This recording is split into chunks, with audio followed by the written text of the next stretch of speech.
हाय, मैं सोनाली हूँ।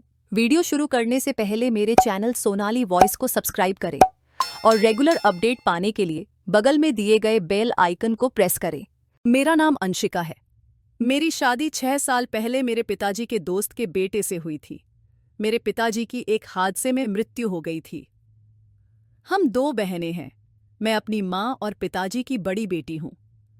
मेरी एक छोटी बहन भी है, जिसका नाम नीतू है। जब मैं 12 साल की थी, तब मेरे पिताजी की एक कार हादसे में मृत्यु हो गई थी। इसके बाद हमारे घर पर मेरे चाचा ने कब्जा कर लिया था। मेरी माँ बहुत डरपोक थीं। वह अपने हक के लिए आवाज नहीं उठा सकती थीं। इसलिए वह हमें लेकर अपने मायके यानी नाना नानी के घर चली गईं। जब तक नाना नानी जिंदा थे, वो में की कर तब वहां बहुत प्यार और सम्मान मिला। उन्होंने हमें कभी किसी चीज की कमी नहीं होने दी। नाना नानी ने न कभी हमें डांटा और न ही कभी हम पर हाथ उठाया। उन्होंने मेरी माँ की दूसरी शादी करवाने की भी बहुत कोशिश की, लेकिन माँ शादी नहीं करना चाहती थीं। कुछ समय बाद नाना नानी भी इस दुनिया को छोड़कर चले गए। अब घर की सारी जिम्मेदारी मेरे मामा पर आ गई थी। मामा मेरी माँ से बड़े थे। उनकी शादी नाना नानी के जीते जी हो चुकी थी। नाना नानी के सामने मामी बहुत अच्छी थीं और हमारा बहुत ध्यान रखती थीं। लेकिन उनके मरने के बाद मामी ने भी हमसे मुंह मोड़ लिया। उनके घर में हम तीनों, माँ और हम दोनों बहनों के साथ नौकरों जैसा बर्ताव होने लगा। मामा ने हम दोनों बहनों को एक सरकारी स्कूल में पढ़ाया था, लेकिन मामी को हमारी पढ़ाई का खर्चा हमेशा बोझ लगता था। वह हर वक्त महंगाई की बातें करती रहती थीं। पता नहीं यह मामी की बातों का असर था या मेरी माँ की किस्मत में बस इतना ही लिखा था। उन्होंने अपने दिल को बीमार कर लिया। यह बीमारी बाद में हार्ट अटैक बन गई और उनकी मृत्यु का कारण बन गई। अब इस दुख भरी दुनिया में हम दोनों बहनें अकेली रह गई थीं। कहने को हमारे बहुत सारे रिश्तेदार थे। वे दुनिया को दिखाने के लिए हमारा हालचाल पूछते थे और ख्याल रखने का दिखावा करते थे। लेकिन सच यह था कि किसी को हमसे कोई हमदर्दी नहीं थी। कोई भी हमारी जिम्मेदारी लेने को तैयार नहीं था। सब बस हमदर्दी जताने का नाटक करते थे। मामी तो सबके सामने बहुत अच्छी बनती थीं, लेकिन अकेले में हमसे बहुत बुरा बर्ताव करती थीं। फिर जब मैं 22 साल की हुई, तो मामा ने मेरे पिताजी के दोस्त के बेटे से मेरी शादी कर दी। मेरे पति बहुत अच्छे थे और मेरा बहुत ख्याल रखते थे, लेकिन वे अपनी माँ की बातों में बहुत जल्दी आ जाते थे। जो कुछ उनकी माँ कहती, वे उसी को सच मान लेते थे। माँ का कहना मानना अच्छी बात है, लेकिन बिना सोचे समझे उनकी हर बात पर यकीन करना ठीक नहीं था। उनकी माँ जो भी कहती, वे मुझसे उस बात पर लड़ाई शुरू कर देते थे। देखते देखते मेरे ससुराल में 8 साल बीत गए। अब मैं 2 बेटियों की माँ बन चुकी हूँ। शादी के बाद पहले मुझे दहेज न लाने के ताने मिलते थे। फिर एक नया ताना शुरू हुआ कि मैं सिर्फ बेटियां पैदा करती हूँ और इन लोगों को बेटे की खुशी नहीं दे सकती। मैंने अपनी सास और पति को बहुत समझाने की कोशिश की कि बेटा या बेटी पैदा करना मेरे हाथ में नहीं है। यह सब ईश्वर की मर्जी है। वह जिसे चाहे बेटा दे, जिसे चाहे बेटी। लेकिन मेरी बातें उनके समझ में नहीं आती थीं। उल्टा मुझे पढ़ी लिखी होने के भी ताने मिलने लगे। धीरे धीरे मैंने सब कुछ कहना बंद कर दिया और चुप रहने लगी। फिर एक दिन मेरी बहन नीतू की भी शादी हो गई। मुझे ऐसा लगा जैसे मेरे दिमाग से कोई बोझ हल्का हो गया। नीतू का पति और उसके ससुराल वाले बहुत अच्छे थे। मैं भी सुकून की सांस लेती थी कि आखिर मेरी बहन की मुश्किलें अब खत्म हुईं। लेकिन नीतू की शादी को अभी 10 महीने ही हुए थे कि उसका पति चल बसा। वह विधवा हो गई। उसके ससुराल वालों ने उसे मनहूस कहकर घर से निकाल दिया। मामी नीतू को अपने घर रखने को तैयार नहीं थीं। मामा को भी मामी की बात माननी पड़ती थी। वे भी मेरे ससुर की तरह अपनी पत्नी से बहुत दबते थे। एक दिन जब मैं मामी के घर गई, तो देखा कि मामी नीतू को बहुत बुरी तरह मार रही थीं। मैंने बड़ी मुश्किल से उसे छुड़ाया। गुस्से में उसके कुछ कपड़े लिए और उसे अपने घर ले आई। लेकिन मेरे घर में तो हंगामा मच गया। जब मेरी सास को पता चला कि नीतू मेरे साथ रहेगी, तो वे मेरे पीछे पड़ गईं। मुझे अपनी बहन के सामने बहुत शर्मिंदगी उठानी पड़ती थी, लेकिन मैं उसे अकेला नहीं छोड़ सकती थी। मेरी सास को नीतू का घर में रहना बिल्कुल पसंद नहीं था। वे हर रात मेरे पति को मेरे खिलाफ भड़काती थीं। एक रात मैं किचन का काम खत्म करके अपने कमरे में जा रही थी। तभी मुझे सास के कमरे से कुछ आवाजें सुनाई दीं। मैं नहीं चाहती थी, लेकिन फिर भी रुककर उनकी बातें सुनने लगी। वे सिक्कूट उस दिन भी मेरे पति को मेरे और मेरी बहन के खिलाफ भड़का रही थीं। मैंने ध्यान से सुना तो उनकी आवाज आई, देखो, तुम्हारी पत्नी को किसी का डर है भी या नहीं? महंगाई का जमाना है, इतनी कम आमदनी में जब अपना खर्च चलाना मुश्किल है, तो ऊपर से तुम्हारी पत्नी ने एक और जिम्मेदारी हमारे सिर पर डाल दी। पहले इसे और इसकी बेटियों को हम पाल रहे थे, क्या यह बोझ कम था? अब अपनी बहन को भी ले आई, कल को यह अपने बाकी मायके वालों को भी ले आएगी, फिर एक दिन अपना पूरा खानदान यहां जमा कर लेगी और तुम बस चुपचाप सब देखते रहना, इसे कुछ मत कहना। मेरे पति चुपचाप उनकी सारी बातें सुन रहे थे। थोड़ी देर बाद जब वे बोले तो कहने लगे, माँ, मैं उससे कहता तो हूं, इससे ज्यादा क्या करूं? मेरी सास को हर बात में अपनी ही चलानी होती थी। जब वे अपनी बात पर अड़ जाती थीं तो किसी की नहीं सुनती थीं, चाहे सामने उनका बेटा हो या उनका पति। सब उनसे डरते थे और उनकी बात मानते थे। बेटे का डर तो समझ आता था, क्योंकि वह अपनी माँ को जवाब नहीं दे सकता था। लेकिन मेरे ससुर क्यों उनसे डरते थे और उनकी हर गलत बात को चुपचाप मान लेते थे, यह मेरी समझ से बाहर था। मेरी बहन बहुत अच्छी और मासूम थी, नैती था। वह सबका कहना मानती थी और बड़ों का सम्मान करती थी। वह हालात से मजबूर थी। इसमें उसकी क्या गलती थी? इस दुनिया में मेरे अलावा उसका कोई नहीं था। वह जाती तो कहाँ जाती? ऐसे मुश्किल वक्त में अगर मैं भी उसका साथ न देती तो ऐसे रिश्तों का क्या फायदा जो मुसीबत में काम न आए। मैं अपनी सास की बातें सुनकर अपने आंसू पीती हुई कमरे में चली गई। जब मेरे पति आए तो मैं समझ गई कि अब वे मुझ पर गुस्सा निकालेंगे। उनके चेहरे से साफ पता चल रहा था कि वे बहुत नाराज हैं। जब उन्होंने मुझसे बात करनी चाही तो मैं सोने का नाटक करने लगी। उनकी बातें सुनकर मेरा दिल पहले ही टूट चुका था। मैं और दुख नहीं सहना चाहती थी। फिर पता नहीं रात में कब नींद आ गई। अगली सुबह फिर वही तमाशा शुरू हो गया। मेरी बहन घर के सारे काम करती थी और मेरी मदद भी करती थी। वह चुपचाप यहाँ वक्त गुजार रही थी। अगर सास उसे कुछ कह भी देती तो वह कभी जवाब नहीं देती थी, लेकिन वह सबके बर्ताव को समझ रही थी।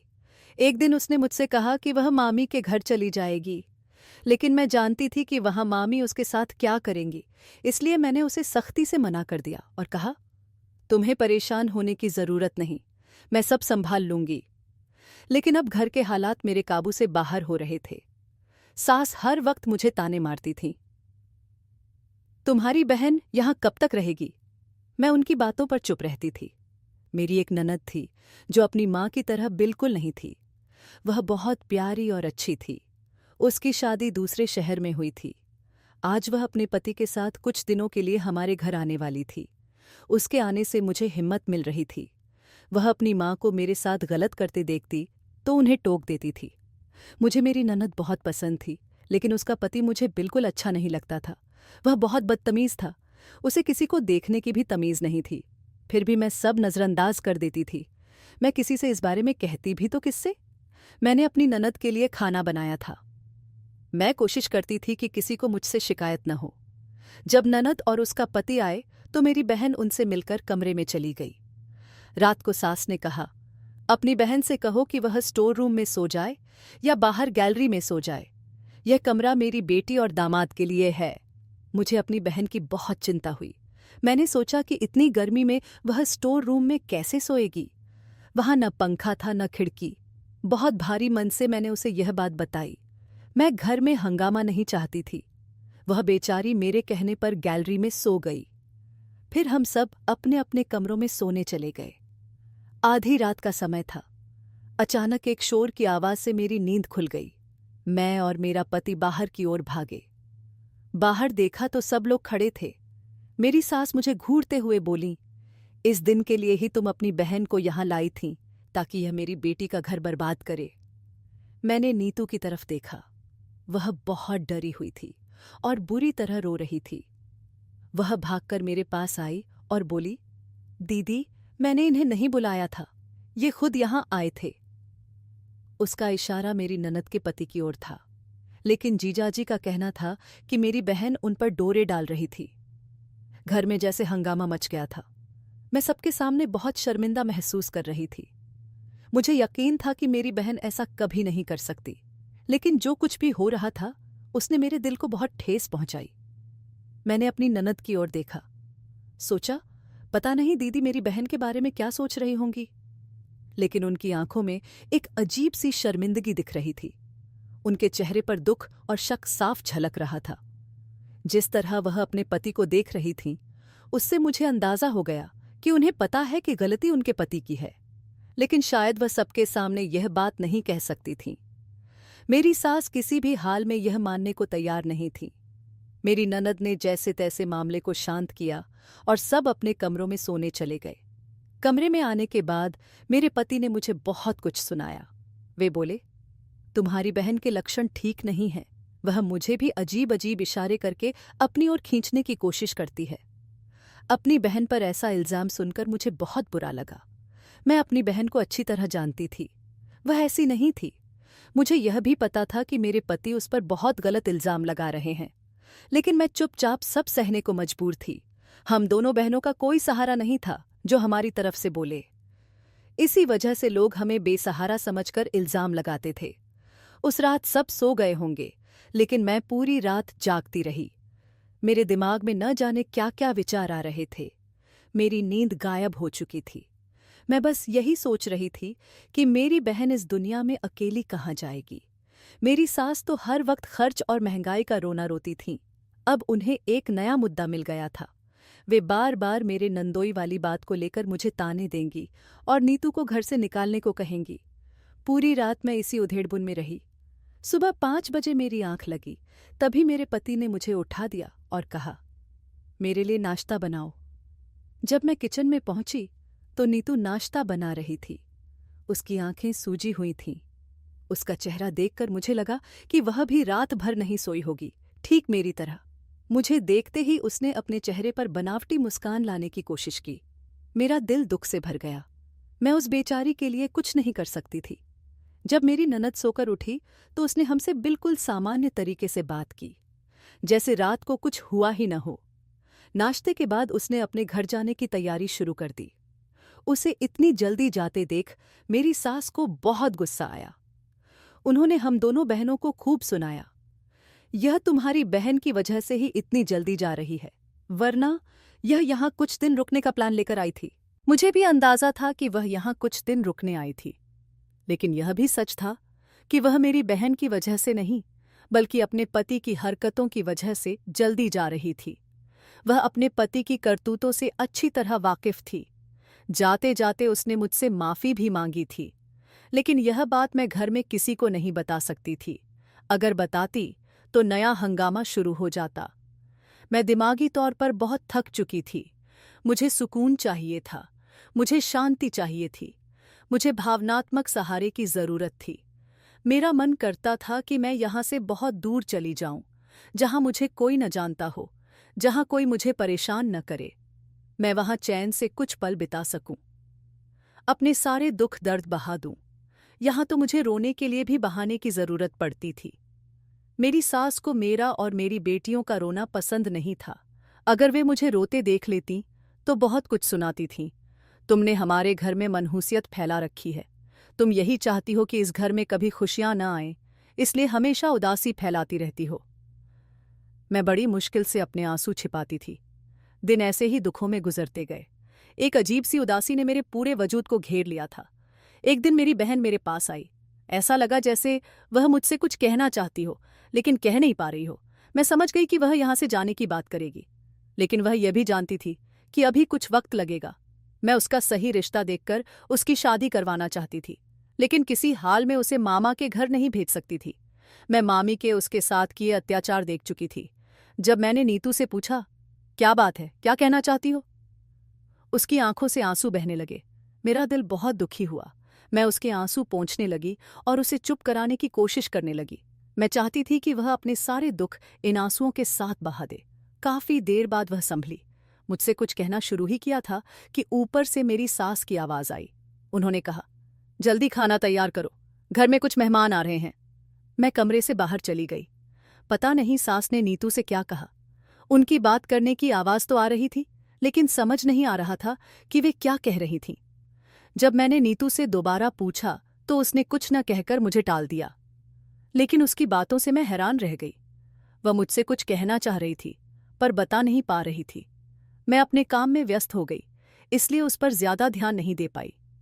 मुझे लगने लगा कि वह बहुत परेशान रहने लगी थी। वह हमेशा डरी सहमी सी रहती थी। मैंने उससे कई बार पूछा, तुम परेशान क्यों हो? जो बात है मुझे बता दो। लेकिन मुझे ऐसा लगा जैसे वह कुछ कहना चाहती हो, पर कह नहीं पा रही हो। जब भी मैं अपनी बहन के साथ अकेले बैठती, सास अचानक आ जाती। उनका व्यवहार मुझे चौंकाने लगा। मुझे शक हुआ कि वे नहीं चाहती कि मैं अपनी बहन के साथ अकेले में बात करूं। मैंने सोचा, शायद उनके दिमाग में यह वहम हो कि हम दोनों बहनें उनकी बुराई करते हैं, इसलिए वे हमें अकेले नहीं छोड़ना चाहती। फिलहाल जो भी था, मैं अपनी बहन की वजह से बहुत परेशान थी, इसलिए मैंने आस पड़ोस की औरतों से उसके लिए रिश्ते की बात की थी। मैं चाहती थी कि वे कोई ऐसा रिश्ता बताएं जो सादगी से शादी करे और दहेज का लालच न रखे। पड़ोस की एक आंटी बहुत अच्छी थीं। वे मुझे अपनी बेटी की तरह प्यार करती थीं। उन्होंने कहा कि वे मेरी बहन के लिए अच्छा रिश्ता जरूर देखेंगी। उनसे बात करके मुझे थोड़ा सुकून मिला। एक दिन सुबह मैं रोज की तरह उठी। बाहर से अजीब शोर सुनाई दिया। जब मैं कमरे से बाहर आई तो देखा कि मेरी सास ने नीतू का बाजू पकड़ रखा था। वे उस पर बुरी तरह चिल्ला रही थीं। दूसरी तरफ मेरे ससुर खड़े थे। मैं जल्दी से वहां गई और सास के हाथ से नीतू का बाजू छुड़ाया। मैंने कहा, माँ जी, क्या हुआ? आपने सुबह सुबह हंगामा क्यों मचा रखा है? हर रोज इसे कटघरे में खड़ा कर देती हैं। मुझे नहीं पता कि गुस्से में मेरी आवाज इतनी तेज कैसे हो गई, वरना मैं हमेशा सास से धीमी आवाज में बात करती थी। चाहे वे मुझे कुछ भी कहें, चाहे कितना ही गुस्सा दिखाएं, मैं कभी जवाब नहीं देती थी। लेकिन आज मेरा सब्र टूट गया। सास बोली, आज मैं तुम्हें तुम्हारी बहन की करतूत दिखाती हूं। वे मुझे पकड़कर अपने पति के बिस्तर के पास ले गईं। तकिया हटाया तो उसके नीचे नीतू की चूड़ियां और उसकी कुछ चीजें पड़ी थीं। यह देखकर मैं हैरान रह गई। मैंने पूछा, यह सब क्या है? ये यहां कैसे आया? सास बोली, यही सवाल अपनी बहन से पूछो। पहले यह मेरे दामाद को लुभाने की कोशिश कर रही थी। जब उसमें नाकाम हुई तो मेरे पति पर डोरे डालने लगी। ऐसी घटिया लड़की को मैं अपने घर में एक पल भी नहीं रखूंगी। हमने इसे अनाथ समझकर सहारा दिया, लेकिन यह हमारे घर के मर्दों पर नजर डाल रही है। अपनी बहन को यहां से निकालो, वरना तुम्हें भी इसके साथ धक्के देकर बाहर कर दूंगी। यहां से निकलो, जहां मन हो जाओ, और जाते जाते अपनी बेटियों को भी ले जाना। इतना कुछ हो रहा था, लेकिन मेरे पति और ससुर चुपचाप खड़े तमाशा देख रहे थे। मैं ससुर के पास गई और बोली, आप मुझे बताएं क्या हुआ? लेकिन वे मुझसे नजरें चुराने लगे और घर से बाहर चले गए। सास ने तो बहुत बड़ा हंगामा खड़ा कर दिया। पड़ोस के लोग भी घर में आकर यह ड्रामा देख रहे थे। वहां मौजूद लोग हमें और सास को अच्छी तरह जानते थे। अब मेरे पास कोई रास्ता नहीं था, सिवाय इसके कि मैं अपनी बहन को यहां से भेज दूं। लेकिन मैं सोच में पड़ गई कि इसे कहां भेजूं। हमारा तो कोई अपना नहीं था, कोई ऐसा नहीं था जो उसे सहारा दे सके। तभी पड़ोस की वही आंटी जिनसे मैंने नीतू के रिश्ते की बात की थी, मेरी मदद के लिए आगे आईं। उन्होंने मुझसे कहा, इतनी बेइज्जती होने के बाद भी क्या तुम अपनी बहन को इस घर में रखना चाहोगी? उनकी बात सुनकर मेरी आंखों में आंसू आ गए। मैंने कहा, आंटी, मुझे समझ नहीं आ रहा कि मैं क्या करूं। आप ही मुझे कोई रास्ता बताइए। मुझे तो कुछ सूझ ही नहीं रहा। अपनी बहन को कहाँ भेजूं? वे बोली, तुम चिंता मत करो, इसे मेरे साथ भेज दो। मैं इसके रहने का इंतजाम कर दूंगी। तुम्हें इसकी कोई फिक्र करने की जरूरत नहीं। मैं इसका बहुत ख्याल रखूंगी। मैंने आंटी पर भरोसा करके नीतू को उनके साथ भेज दिया। ऐसा नहीं था कि मुझे आंटी पर यकीन नहीं था, लेकिन यह भी सच नहीं था कि मैंने अपनी सास की बातों पर भरोसा कर लिया था। मैं हैरान थी कि नीतू का सामान पहले से ही चारपाई पर बाहर कैसे पहुंच गया। मेरे ससुर ने कहा कि नीतू उनके पास गई थी और उन्होंने उसे वापस भेज दिया, यह कहकर कि वह उनकी बेटी जैसी है। ससुर की बात सुनकर मैं चौंक गई। मुझे उनसे ऐसी बात की उम्मीद नहीं थी। वे हमेशा अपने काम से काम रखते थे और बहुत शरीफ इंसान थे। फिर वे अब यह सब क्यों कह रहे थे? मैं इन बातों को सोच सोचकर उलझती जा रही थी। कुछ दिनों बाद मैंने गौर किया कि जिस दिन से नीतू यहां से गई, मेरी सास बहुत खुश दिखने लगी थीं। ऐसा लग रहा था जैसे नीतू उनके लिए बोझ थी। जब वह बोझ हटा तो उन्हें बहुत सुकून मिल गया। फिर कुछ दिनों बाद मेरी ननद रोते रोते अपने बच्चों को लेकर घर आ गई। उसके अचानक आने और इतना रोने से सब परेशान हो गए। उसने जो खबर सुनाई उसे सुनकर घरवालों के होश उड़ गए। उसने बताया कि उसके पति ने दूसरी शादी कर ली है और अब वह कभी अपने पति के घर वापस नहीं जाना चाहती। यह सुनकर मेरी सास जैसे बेहोश सी हो गईं। घर में परेशानी का माहौल बन गया। सब बहुत परेशान दिख रहे थे, लेकिन सबसे ज्यादा बुरा हाल मेरी ननद का था। उसे न खाने की सुध थी न किसी और चीज की। मैं पहले ही अपनी बहन की वजह से परेशान थी। इतने दिन हो गए थे मैं उससे मिल भी नहीं पाई थी। जब मैं आंटी के घर गई तो उन्होंने बताया कि वे नीतू की शादी करवा रही हैं। लड़का उनका भतीजा है जिसकी पहली पत्नी मर चुकी है। यह सुनकर मुझे बहुत खुशी हुई, लेकिन मैं एक अजीब सोच में पड़ गई। मैंने आंटी से कहा, मैं छिपाए मैं एक बार उस लड़के को देखना चाहती हूँ और उससे मिलना चाहती हूँ। आंटी बोली, तुम्हारी बात बिल्कुल ठीक है, तुम उससे जरूर मिल सकती हो। जब मैं उसे बुलाऊंगी तो मेरी बात ध्यान से सुनना। मैंने नीतू को अपनी सगी बेटी की तरह समझा है। जैसे मैं अपनी बेटियों को मानती हूँ वैसे ही तुम दोनों बहनों को भी। उनकी बात सुनकर मेरी आंखों में आंसू आ गए। सच ही कहते हैं, मुसीबत में जो साथ दे वही सबसे अच्छा इंसान लगता है। उस वक्त आंटी मुझे दुनिया की सबसे अच्छी इंसान लगी। मेरा उनसे कोई खून का रिश्ता नहीं था, बस इंसानियत और एहसास का रिश्ता था। उन्होंने मुझे यह एहसास दिलाया कि दुनिया में अभी अच्छे लोग बाकी हैं। ऐसे लोग ही इस दुनिया को चलाए हुए हैं। जब मैं खुशी खुशी घर लौटी और अपने कमरे में जा रही थी, तभी ननद की बात सुनकर मैं रुक गई। वह कह रही थी, माँ, बाबूजी, आपने भाभी के साथ बहुत गलत किया। आपने उनकी बहन पर इल्जाम लगाए। क्या आप जानते हैं कि किसी पर इल्जाम लगाना कितना बड़ा पाप है? शायद आपके इस पाप की सज़ा मुझे मिल रही है। जैसे आपने किसी की बेटी को तकलीफ दी, वैसे ही मुझे भी तकलीफ झेलनी पड़ रही है। मैं जानती थी कि यह सब झूठ था। इतना कुछ होने के बाद भी हम दोनों बहनों ने उनसे कुछ नहीं कहा। मैं उनके कमरे में चली गई। मुझे देखकर वे परेशान हो गईं। मैंने कहा, आप लोगों को एक बार भी एहसास नहीं हुआ कि आप किसी की बेटी के साथ कितना बुरा कर रहे हैं? क्या आपने वह कहावत नहीं सुनी कि जो इंसान करता है वही भुगतता है? आज जो तकलीफ आप किसी की औलाद को देंगे, कल वही तकलीफ आपकी औलाद को भी सहनी पड़ेगी। और देखिए, यह कहावत आपके ऊपर कितनी जल्दी सच हो गई। इसके बाद आंटी ने अपने वादे के मुताबिक नीतू की शादी करवा दी। मैं उसके पति से मिली और बहुत खुश हुई। वह पढ़ा लिखा और बहुत अच्छा इंसान था। लेकिन मुझे अपनी ननद की चिंता थी। वह मेरे साथ बहुत अच्छी थी। मैं उसे तकलीफ में नहीं देख सकती थी। फिर एक दिन उसका पति सिर झुकाए हमारे घर आया। वह बहुत शर्मिंदा लग रहा था। उसने कहा कि उसे अपनी गलती का एहसास हो गया है। उसने अपनी दूसरी पत्नी को तलाक दे दिया क्योंकि वह उसके साथ साथ कई लड़कों से संबंध रखती थी। शादी के बाद भी उसने उनसे रिश्ता नहीं तोड़ा। जब उसने अपनी आंखों से उसे किसी और के साथ देखा तो उसे यकीन हो गया। उसके पास कोई रास्ता नहीं था सिवाय इसके कि वह उसे छोड़ दे और अपनी पहली पत्नी को वापस लाए। घर वालों ने उसे बहुत बुरा भला कहा। पूछा, इस बात की क्या गारंटी कि तुम दोबारा ऐसा नहीं करोगे? लेकिन वह बहुत शर्मिंदा था। मेरी ननद ने कहा कि वह अपने घर वापस जाना चाहती है। उसके इस फैसले ने सबको चुप करा दिया। मेरी सास को उसे वापस भेजना पड़ा। उनके जाने के बाद सास ने मुझसे माफ़ी मांगी।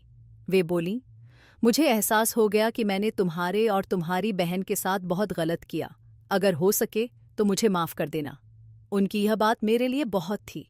मैंने अपना दिल साफ किया और उन्हें माफ़ कर दिया। अब मैं और मेरी बहन दोनों अपने अपने घरों में खुश थे। हमारे परिवार अच्छे से बस चुके थे। हम दोनों अपनी जिंदगी से संतुष्ट थीं। दोस्तों, उम्मीद करती हूँ कि आपको हमारी कहानी पसंद आई होगी। अगर कहानी अच्छी लगी तो इसे पसंद करें। अगर आप नए हैं तो चैनल को सब्सक्राइब करें और नोटिफिकेशन बेल ज़रूर दबाएं ताकि अगली कहानी की अपडेट आपको सबसे पहले मिले।